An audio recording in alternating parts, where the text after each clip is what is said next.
Good morning, it's Friday, June 26th, and we're going to continue our discussion on action and problem solving with a prompt from the Daily Stoic which reads, what thing do I always do that fails, and what if I tried the opposite?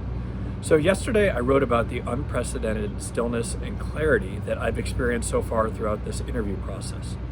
And I acknowledge that much of that could be attributed to my consideration of all possible outcomes and the equanimity that comes with the eventual resolution. But today's prompt also addresses another component of that heightened confidence that I'm experiencing right now. From the time of my first career interview in 2004 until just recently, I had worked very hard to maintain two separate personas in my life. On the weekends and in the evenings, I was the more transparent and true version of myself, Jimmy. And during work hours, I became my more reserved, guarded alter ego, James. I can even trace back the split in names to a well-intentioned mentor who, while trying to help me land my first job, told me that the only name that I'd ever known, Jimmy, wasn't professional enough, and that I should adopt my birth name in order to get hired. And as it turned out, I did get hired, and from that point on, I constructed a now admittedly misguided view of what a successful professional should look like. Ironically, my projection of that image had very stoic characteristics. But not stoic like I talk about in these videos, rather stoic in its more modern usage. As in, I carried myself without emotion and prided myself in being unreadable and generally being without passion. I was afraid to let my true self shine through, so I put up protective walls to separate the professional and the personal entities. And to be fair, for a long time, this actually was manageable. It didn't feel like a case of multiple personality disorder, as I think that until recently, I hadn't developed such a stark contrast in the two personas. The duality wasn't as apparent, so I continued to maintain that separation.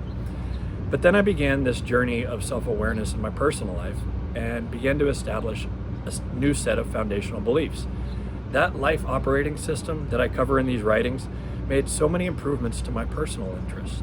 But when I didn't afford those same changes to professional James, I realized just how uncomfortable and inauthentic I had become at work. That delta between the two personas had become magnified to the point where I couldn't ignore it any longer. As I continued to write and eventually started to record these videos, I became more comfortable articulating myself more in line with what I've come to believe. I gained conviction in these positions and built the confidence to discard that artificial work character in favor of the one that I express here. Since I've embraced that new, more natural style of interaction and decision-making at work, the changes that I've observed have been more rewarding than I could have predicted. When you show your true colors, others are more likely to respond in kind as well. My working relationships and productivity have improved. My self-belief has skyrocketed and allowed me to take greater ownership of the job. And with respect to these interviews, I actually catch myself reflecting afterwards and thinking, I can't believe that I really just said that.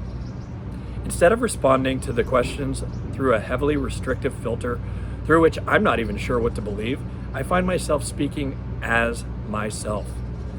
One who is grounded in those principles and unafraid to share them with others, personally and now professionally. Now, how that serves me in this particular job selection process remains to be seen.